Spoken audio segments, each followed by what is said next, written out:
Дараты жоқ Құран-ы Кәрімді оқыса болобу? Бізде негізі Құран екі түрді. Мына барақ түрінде барақта түшкен Құран-ы Кәрім, ал эми экинчиси мээбиздеги Құран.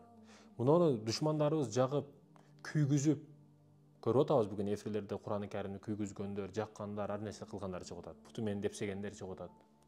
Ар кандай абалда, ар кандай жамандык кылгандар чыгып атат.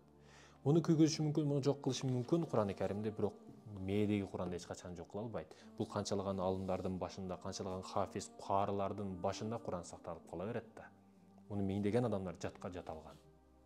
Бул жалгыз түз өзгөрбөгөн китеп ушул. Даратсыз Құран окуса болобу? Ла илаха иллаллах Мухаммад расулуллах, ашхаду ан ла илаха иллаллах ва ашхаду анна Мухаммад расулуллах. Ийгил келимелерди даратсыз айтса болобу? Мен айтканымдай жана кармай турган Құран мээге жаталган Құран. Эгерде мээге жаталган болсоңуз, муну дараты жок дагы окуса болот. Зикирди дагы дараты жок кылса болот. А бирок муну кармап Құранды ачып окуш үчүн сизде дарат болуш керек. Дарат болуш керек. Албетте тазалар Құранды кармайт. Тазалар ачат, тазалар окуйт.